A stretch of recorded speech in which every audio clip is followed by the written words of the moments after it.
What's up, guys? Ricky here. Do you love Most Valuable Podcasts? And are you like myself where things that you like, you just have to let people know because they've got to be on your t-shirt at all times? If you do, you're in luck because we got Most Valuable Podcast t-shirts. You've probably seen myself, Dave, Mark, Sean, Brandon. You might have seen us wearing these t-shirts in videos. The good thing is now you can get your hands on one too. How do you do so? First off, send us an email, mostvaluablepodcast@gmail.com. Give us your name, your size, your address. We will then send you an invoice through Square. That's how you'll pay for it, $22 per shirt. And then after we get the money, we will send you a great Most Valuable Podcast t-shirt for you to wear so you can tell everybody that you love listening to Most Valuable Podcast. So go check it out. The directions are also in the description. What are you waiting for?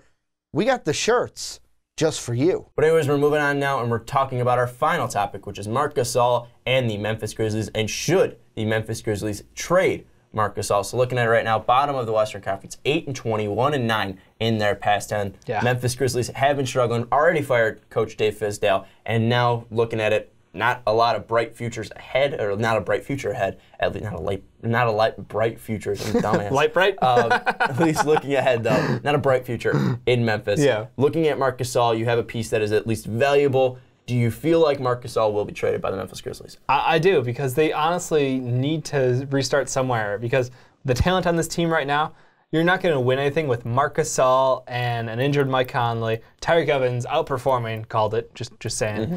And then who's the boy who has just been injured his entire career but got Chandler Parsons. Yeah, that guy. Chandler Parsons.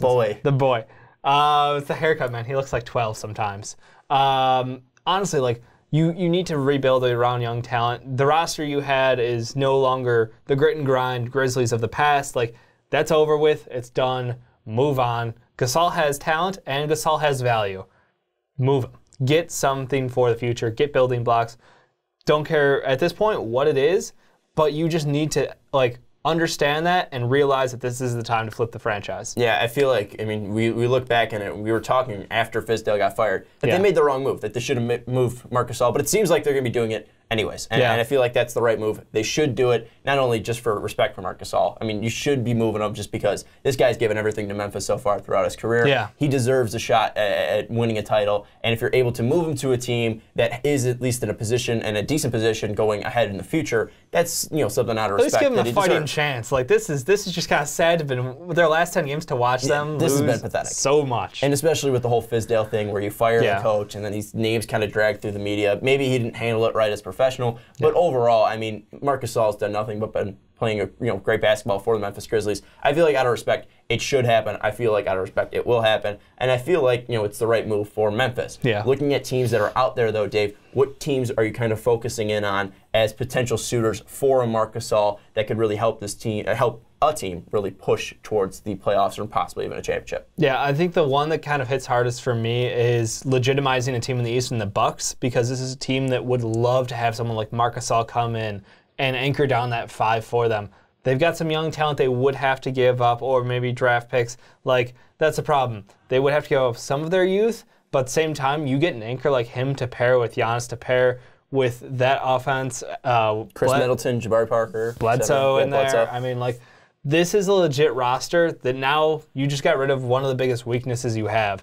If you can dominate down low with him and his passing ability, like, that fit would be great, and it would bring them right up underneath the Celtics. And honestly, it brings them into the conversation to compete. Do you worry, at least with Marc Gasol, the fact that he is a little bit older, he's not as athletic as he used to be, and you look at the Bucks, this is a very athletic and long team. Do you have a worry about that, or do you feel like he's just going to fit in just because he's a veteran? I haven't checked his wingspan. If his wingspan's not 7'2", like, he's failing as a Buck. Outside of the fear of the deer, then, because I don't want you to explain anything else. That was a perfect response. What other teams are you looking at least to be suitors for Marc Gasol? One of the interesting ones that had come up was Portland, actually, and this was just like an upgrade kind of situation, because we watched last year. We were all really high on how they finished out the year with Nurkic playing really well, pairing with Dame and CJ, kind of filling out, trying to balance the team. Obviously, they still need a wing to truly challenge, but it would be a huge step up for them because Nurkic has been struggling to get this year started. And again, I feel like the ability to pass out of the low post is huge. the ability to take good shots and be a really high IQ player that Gasol is, that'd be a huge upgrade for them to have. And honestly, might kind of be like the kick in the ass to get them going again, because this isn't the Blazers that we're used to seeing. No, and this is a team, too. I mean, you look at least defensively as well. I mean, Marc Gasol, former Defensive Player of the Year. I mean, he's not at that level anymore, but he also brings outside shooting of late, at least past 2 years. He's been a decent outside shooter. So not only is he at least going to stretch the floor when a guy like Evan Turner's on the floor, a guy who usually cuts to the basket, a guy that usually is a guy that attacks and is more of a slasher, that's going to at least open up space, and if he's able to kick it out and just swing it around, that's going to open it up for Marc Gasol for possible three. So I feel like that's definitely a nice fit. Two other teams that we mentioned, Cavs for sure. I mean, you look at them down low. Obviously, Tristan Thompson down there. I mean, hasn't been great.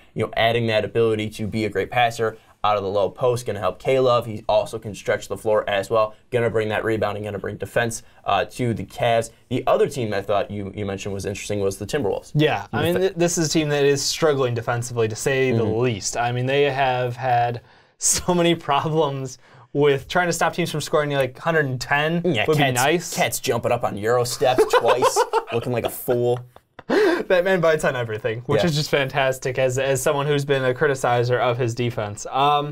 This is a team that if you move Cat over to the 4, bring Taj off the bench, he's used to it, he's fine with it. Like, I think that would be amazing for them because, holy crap, now you have Jimmy Butler being able to guard whatever the best wing is out there, and you have Gasol being able to close the lane for players.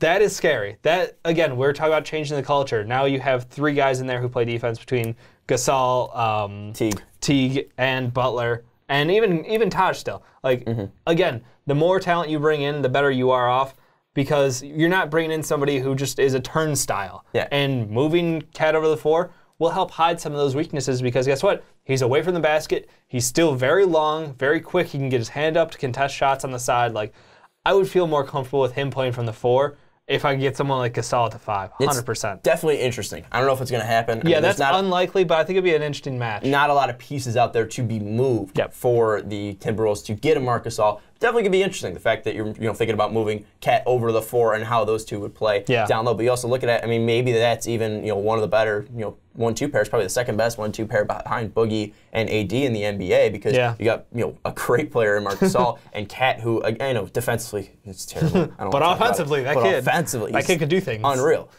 So I mean, looking at it, you're gonna have a nice 1-2 punch offensively with Marc Gasol's ability to score, and obviously the thing is the unselfishness of Gasol too.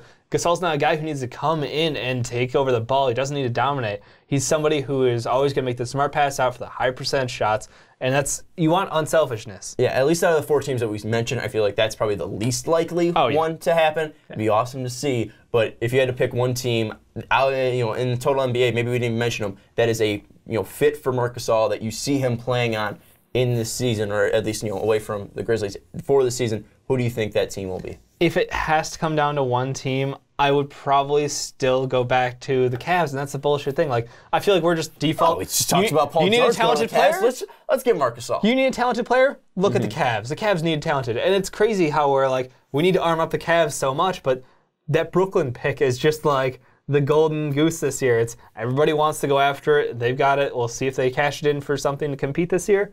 That one works. The one I did want to ask you, though, you mentioned this team, the Pistons, and how bad do you feel like, would that truly be giving up on Andre Drummond? He's under contract for a couple more years. The only reason why I throw out Drummond's having a great season. Yeah, he's performing quite well. We've talked about the at least idea of Drummond being moved before, and it's something where, again, he just hasn't been a nice fit, at least culture-wise. Out in Detroit, he had a down year last year. Really came back on strong this year. Still a young player, so rebuild-wise, that'd be nice for the Grizzlies. But I think that's something where you're probably gonna have to give up picks to get a guy like Andre Drummond. You get a talented player out in Detroit, but the problem out there still to me is the lack of defense playing by Tobias Harris, and Reggie Jackson isn't that great of a point guard. So I think there's still some problems out there for Detroit. I feel like that's probably even a longer shot than Minnesota. So and another team I think we threw out we threw out Paul George for the Sixers. I I saw the Sixers. Yes, pop up because we again. need another center on the Sixers. I'm Yeah, in. it's true. I don't know what I'm I'm talking in about. on that deal. At least for the Sixers, I don't know why I mentioned it. It's been a long day. But anyways, I agree with you. That's the Cavs. It's the default, but they have the best weapon, like you mentioned, and there's a need for them at least at the center position, and it's going to improve the Cavs if it does end up happening. Okay. I feel like he's going to get moved, but I feel like it's not going to be a team that we mentioned. I feel like it's going to be happening. Wild to cards could be the one of the other Raptors 26 or, teams. you know. Yeah, I mean maybe the Raptors. We saw the Celtics thrown out there, but that was for Al Horford straight up, which is ridiculous. We saw the Spurs out there for LaMarcus Aldridge straight up, which was absolutely ridiculous. No way in hell that happens. Just because his brother's on the team doesn't mean it's You a want to perfect pair the fit. Gasols up, man. Bring back the Spain team. No one cares. Get No one Ricky wants- Rubio out there. No one wants to see that. Pop's not making that deal. Let us know where Marc Gasol. I was going to say Paul Gasol. Let us know where Marc Gasol is going to end up at the end of the season. Is he going to stay a Grizzly lifer? Are they going to drag him through this losing season? Possibly. Is he be their Dirk? Let us know in the comments. Is Marc Gasol going to be the Dirk of the Memphis Grizzlies? But Dirk had a nice... Dirk at least won a ring. Yeah, Dirk won one ring. One I mean, ring. he went to two finals. Yeah. But anyways, tell us down in the comments down below, what do you think the Grizzlies will do with Marc Gasol? Will he be traded? If he is traded, where will he be traded to? But that's going to wrap up the podcast. Again, if you're listening on iTunes, give us 5 stars. The Onside Kick, the Primetime Podcast, the Rick and Johnny Podcast, and the Fast Break on iTunes. We'd appreciate it so much. Also, check out patreon.com/mostvaluablepodcast.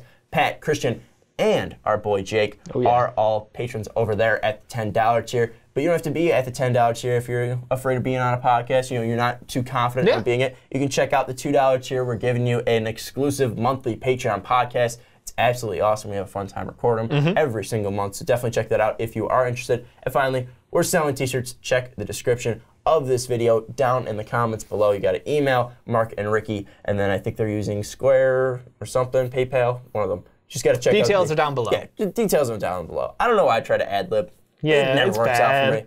Anyways, for Dave Oster, I'm Sean Anderson. See you next week.